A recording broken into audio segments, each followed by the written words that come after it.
Hola, mi nombre es Mario Alberto Baltasar, soy investigador autodidacta y he dirigido durante muchos años, 34 años, el proyecto Principi Aleph, que es un proyecto que está destinado pues a la innovación en materia de enseñanza musical, investigación, física musical y obviamente la implementación de nuevos instrumentos y nuevos recursos en música.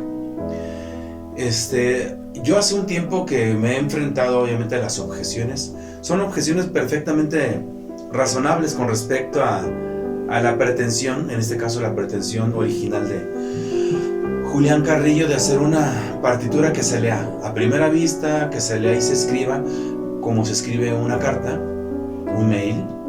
Bueno, él no decía un mail, pero así como leemos un periódico o redactamos algún texto, con esa misma facilidad él pretendía, pues en su ideario del Sonido 13, en su libro Presonido 13 y varios más, en los años 20 incluso, 1920 y tantos, él tenía buenas palancas en el gobierno de México. Incluso uno de sus hijos, creo que luego continuó su obra. Él conocía a Vasconcelos, fue a Rusia, muy respetado en Alemania. Pero el gran acierto de Julián Carrillo y digamos su parte más visionaria, no solo su física musical, que fue valiente aunque equivocada, él hablaba pues de la necesidad de implementar una partitura que sí se leyera. Para empezar, bueno, vamos a comenzar con los músicos en general. No solo no conocen, no reconocen el hecho incontrovertible de que una partitura no se lee. Va a haber mucha discusión al respecto, pero pues ya hemos hablado de las anécdotas de Johann Sebastian Bach. Por ejemplo, un preludio, creo que es un preludio de Chopin, que se llama Las Teclas Negras. ¿Por qué es tan famoso? Porque bueno, esas teclas negras son bemoles, son alteraciones o sostenidos. En este caso las teclas negras es una escritura que se desvía de la norma de Do mayor, las teclas blancas sin accidentes, y es por eso que es famoso todo ese tipo de cosas. En general, esa gran verdad es una verdad no reconocida. Se habla con mucho eufemismo pues acerca de la realidad musical. Siempre se trata de la música, acerca de ella, como si fuera algo ya perfecto, algo incluso divino, cual no es. Es una creación humana y yo siento que incluso no solo no somos atrevidos, sino que realmente estamos asumiendo, si citamos el Génesis, multiplicaos, transformad la tierra. Yo creo que en esa invitación que Dios hace para gobernar la tierra, también es modificar la física, la matemática, la nomenclatura, en este caso de cualquier tema, no solo la música, sino que realmente la nomenclatura es un punto central que nos trae a esta consideración. Según el lenguaje es una nomenclatura aplicada a cualquier asunto. Según el lenguaje, nos ponemos incluso una camisa de fuerza, nos limitamos de manera tal que si un lenguaje es bueno, nos hace adelantar, si es malo, nos limita. El lenguaje está destinado pues a formar imágenes. Cuando vemos en este caso, el lenguaje no es solo el hecho de mirar o emitir fonemas, lengua, sino es cualquier nomenclatura que se aplica como una etiqueta a los actos, a las cosas, a las interacciones, a los conceptos. Es el administrador. Cuando no administramos de manera adecuada, obviamente el texto queda oculto, encriptado. En el caso de la música, el famoso do, re, mi, fa, sol, la, si, do, que fue una conquista, fue una serie de conjeturas, luego hablaremos de ese asunto, es fascinante, realmente es fascinante.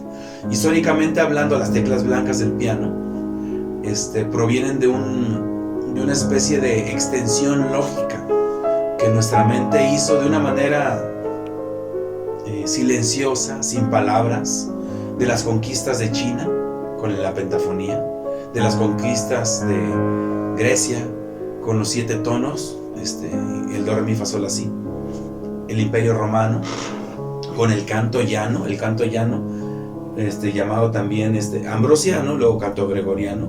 El canto llano utilizaba entonces esa notación neumática. Neuma pues obviamente significa aire, se refiere pues al aliento propio del canto. Y hay una serie de notaciones que implican el uso de 4 líneas en la notación que ya utilizaba Guido d'Arezzo.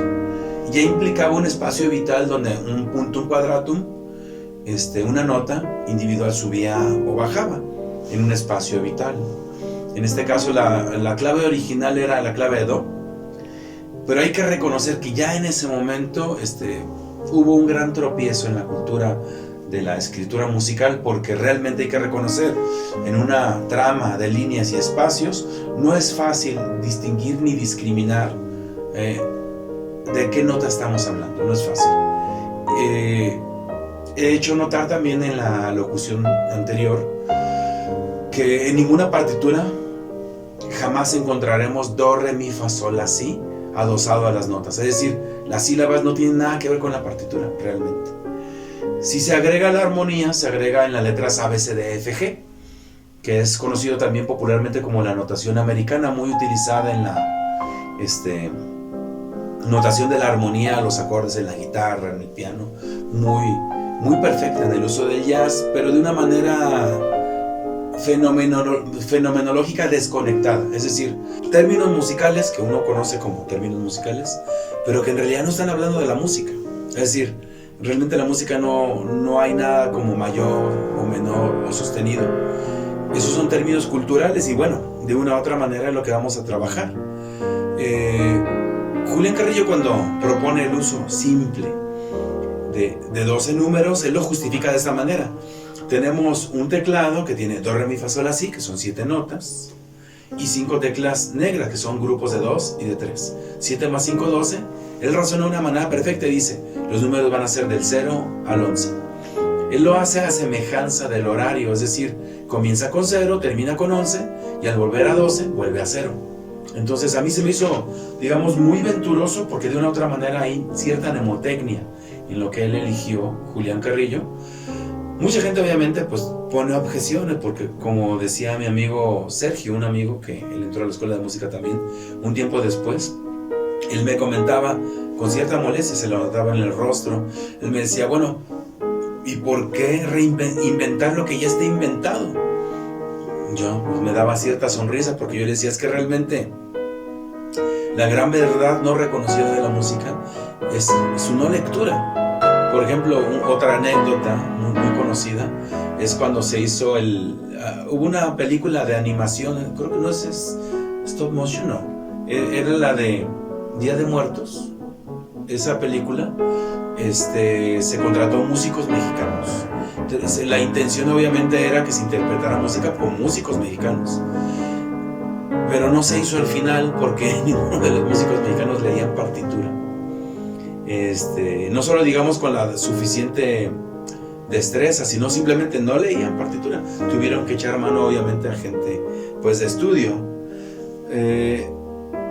¿Por qué sustituir algo que aparentemente ya está establecido por una cosa que aparentemente pues hay cierto riesgo? Pues no hay nada de riesgo. Yo lo he podido comprobar. El establecimiento de una partitura que se lee a primera vista, un amigo incluso me llegaba a sugerir, varios me lo han sugerido, ¿por qué no utilizas colores? Por ejemplo, en el gregoriano se llegaron a utilizar colores incluso. Creo que el do era amarillo, por cierto, el amarillo es el primero que se borra con la luz solar. Luego sigue el rojo, que se hace bien pálido, y obviamente pues se van extinguiendo. Aquí lo que es más conveniente es blanco, un fondo blanco y líneas negras. Eso es lo que se lee perfectamente. Aquí ya no hay problemas con los daltónicos, ni mucho menos. Números firmes, una lectura pues fluida, en este caso se va a lograr porque eliminamos los grados. Ya el número que se nota es el número que se lee. Se lee inmediatamente la tonalidad, es una de las cosas más convenientes, y el ritmo ya reformado. Julián Carrillo no alcanzó a reformarlo, lo sugirió, pero él todavía conceptualmente dependía un poco, es normal. Él era un músico de formación clásica, él todavía dependía un poco de esto. Él aplicaba un poquito esto, incluso al sonido 13, pero no llegaba a fluir ese tipo de lectura.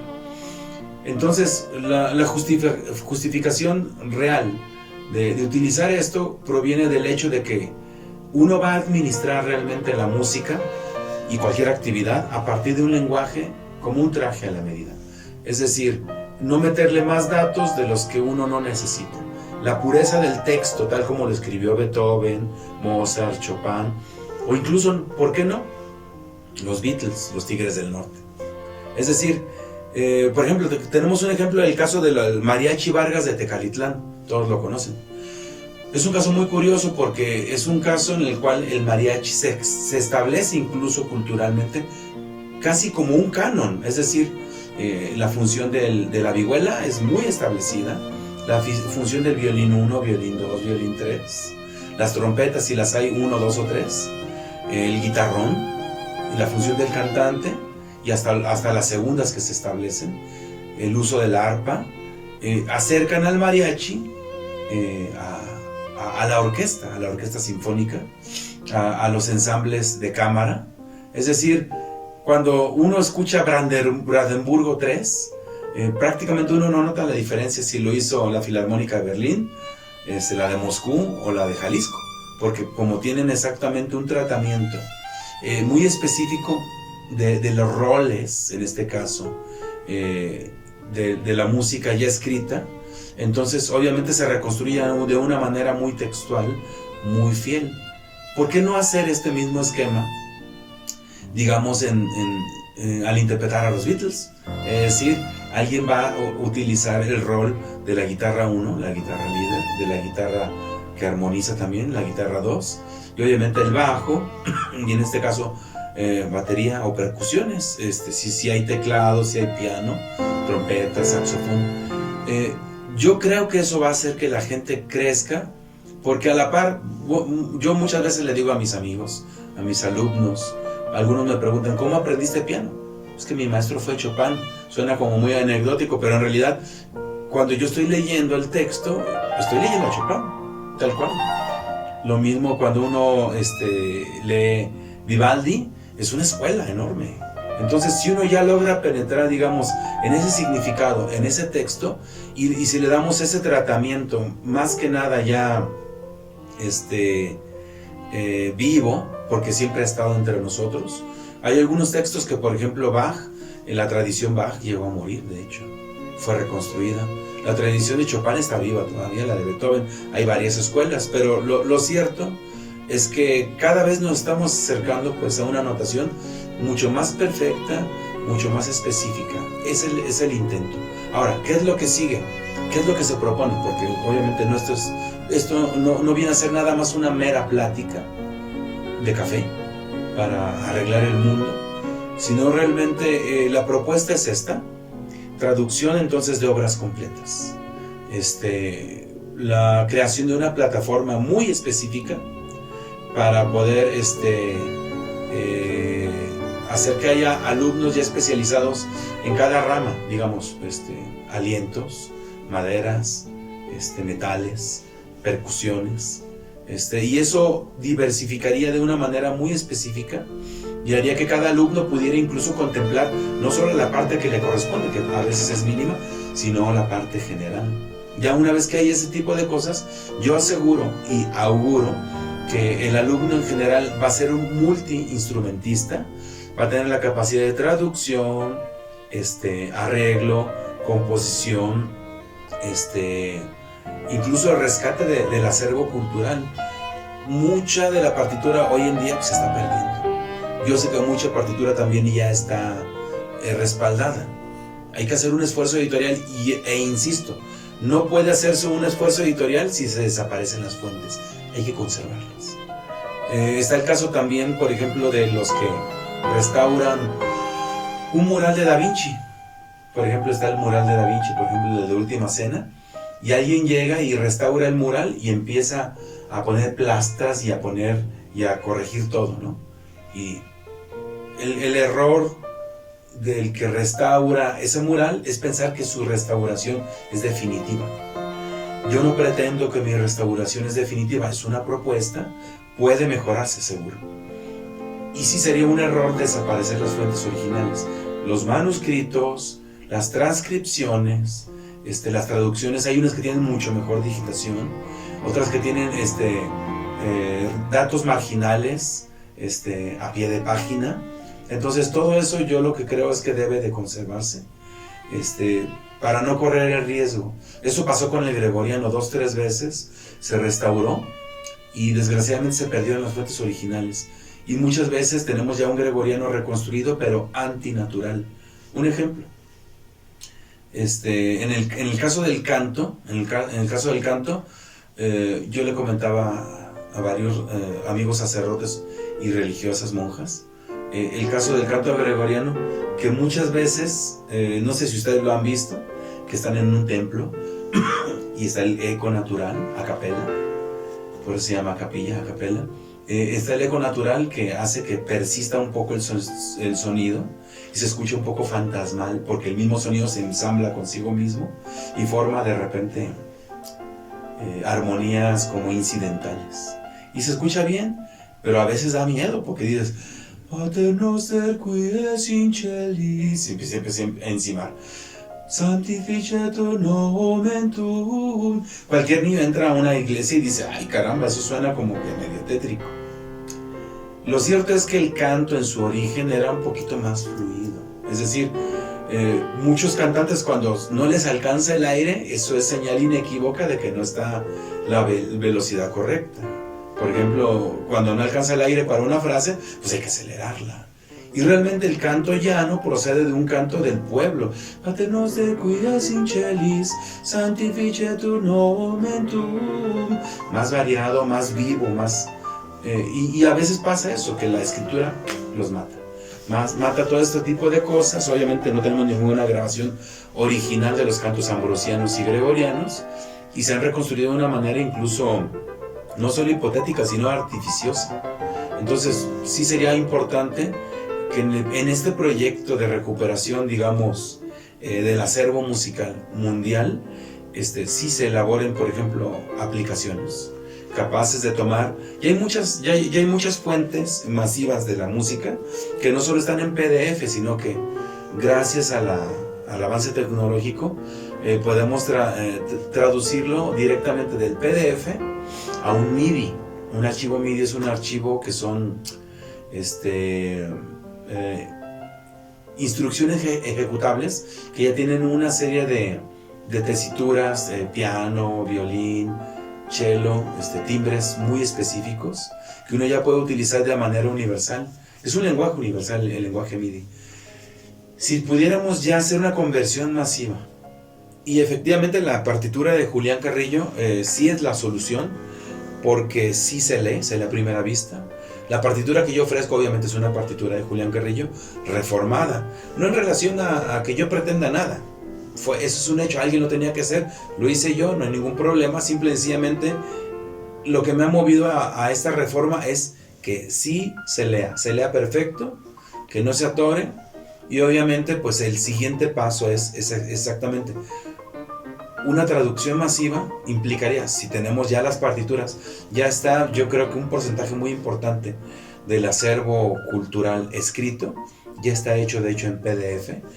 Hay programas, inteligencia artificial, redes neuronales que ya reconocen las notas y pueden perfectamente, en un programa que se elabore, transcribirla a los números del 0 al 11. Una vez hecho esto, obviamente, pues si hiciéramos algo así masivo, como ocurrió en el caso del portal Google, que tenía un algoritmo universal que hacía las cosas mucho más fácil. Ahorita tenemos Maps, tenemos Gmail, tenemos por ejemplo los libros electrónicos, audiolibros, están los videos. Si se hiciera un esfuerzo, incluso yo estoy seguro que la música mundial, a nivel mundial, se liberaría de un modo tal que ya no habría marcha atrás, y eso sería bueno. Por ejemplo, el año pasado, 2020, debido a la pandemia, mucha gente pues sí empezó a padecer problemas nerviosos, el encierro, el estrés. Me dieron a entender, yo ya lo sabía, pero obviamente ya con esta situación emergente, que sí sería muy conveniente que la persona tuviera a su alcance un instrumento musical y pudiera de alguna manera sacar todo aquello. Y no se limitaría exactamente a un instrumento, podría ser un instrumento de cada familia. Puede ser percusión, un instrumento, por ejemplo, de cuerda con arco, cuerda tañida, el teclado. De hecho, el piano es el más fácil de todos, es muy sencillo. En este esfuerzo, obviamente, que se está haciendo, creo que la parte más noble sería entonces llegar a una música que ya está simplificada, con acceso universal, y obviamente con extensiones para no eliminar las investigaciones que ya están. Hay mucha recuperación de partitura manuscrita, que es una parte paleoescritura musical, que todavía está en fuentes originales y que sí es necesario recuperar. No todo está en formato PDF. Entonces, este esfuerzo al cual yo estoy llamando la atención sería, como resultado de esto, sería obviamente la liberación de la música. Y obviamente, pues luego tendríamos que hacer énfasis en las razones más finas de cómo hacer que la teoría musical, yo afirmo que la música actual, es decir, el temperamento, procede de una base intuitiva que se generó en China, se completó de alguna manera, se extendió en Grecia, se aplicó en el Imperio Latino, llegó a nosotros a través del barroco, se complicó, hubo un momento en que incluso se pidió un temperamento 72, supongo que el que lo sugirió era un cabalista, porque son números muy particulares de los cabalistas, 72 nombres de Dios. Obviamente, qué bueno que no triunfó. Julián Carrillo logró establecer un temperamento 96, que es una brutalidad, ya luego hablaremos de eso. En la práctica, el que triunfó, el temperamento que se aplicó, fue el de Bach, Johann Sebastian Bach, con el clave bien temperado, que son 2 tomos. En la práctica, él tomó las tonalidades mayores y menores y las hizo que fluyeran. Pero hay que recordar que el temperamento 12 no es la música. No es la música real, no es la música natural. Pero con ese fantasma hemos de lidiar. Esta es la realidad. Toda la música que nos gusta es esa música que está escrita en este sistema.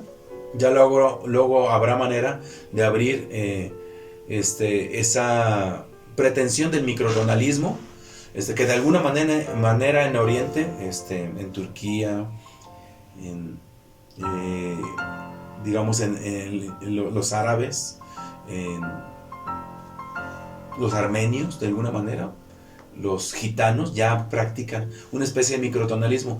No es exactamente lo que muchos alegan que es los cuartos de tono, es distinto. Finalmente Bach, incluso él no practicaba el temperado. Dicen que Bach usaba otro temperado. La palabra temperado significa igualado. Entonces, si tú pones 12 notas iguales, o son iguales o no son iguales. No puede haber muchos temperados, solamente es uno. Entonces, la raíz doceava de 2, en este caso, implica un texto musical que se aproxima, gracias a nuestra plasticidad cerebral, a la musicalidad. Bach rescató la musicalidad que había en nosotros con un sistema, con un instrumento. El instrumento es el temperado,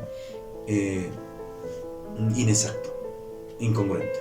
Entonces, brincando todas esas cuestiones, la propuesta va a ser entonces rescatar la editorial musical para poder evitar todas las consecuencias pues, del dispendio del tiempo, las frustraciones.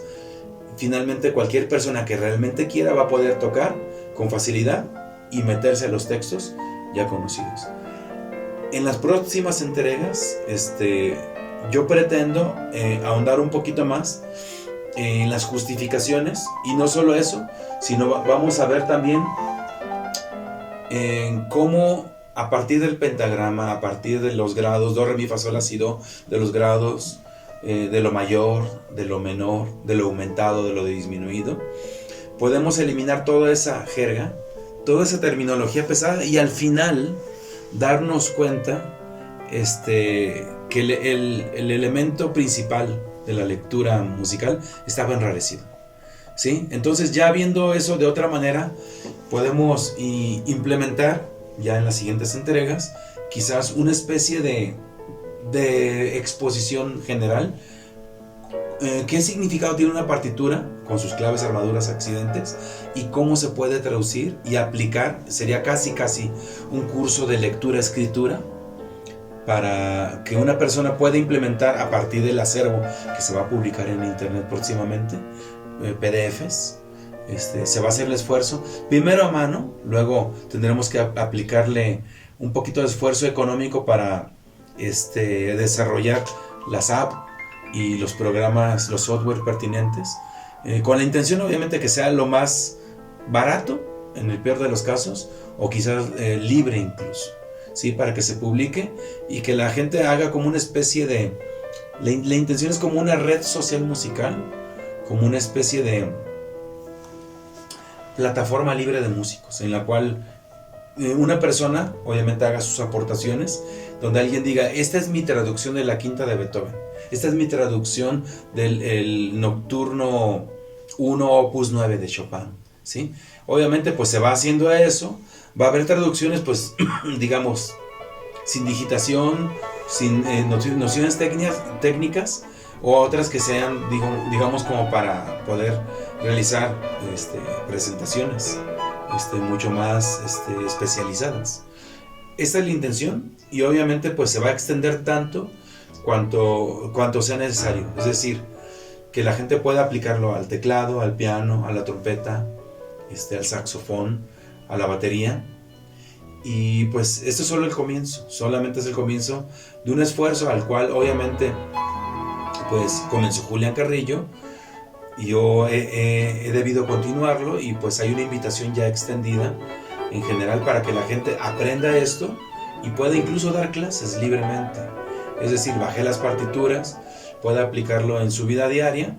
Yo nada más manejaría la parte editorial para darle continuidad y hacer una especie de red social. Esta es la invitación concreta, y espero pues esta plática, esta entrega haya sido un tanto amena, que haya podido digamos despertar esa curiosidad. Pues sí hay un futuro musical mucho más más pleno, más libre, mucho más extenso, y se va a extender incluso al jazz, al blues, y cosas que por ejemplo a veces uno pensaba que solamente lo podían hacer gente pues muy talentosa. Finalmente terminamos este tema con el tema del talento. El talento es uno de los mitos más grandes. En realidad el talento no es más que lenguaje aplicado. Si una persona no tiene un lenguaje específico para cierta tarea, pues va a estar balbuceando. Cuando un bebé quiere indicar algo, señala y balbucea porque no hay terminología. Cuando una persona no tiene lenguaje para hablar sobre un tema, entonces titubea. Eso lo pasa en la música, todos titubeamos. Pero entonces es el individuo frente al texto mediante el lenguaje. Esa es la tesis. Muchas gracias.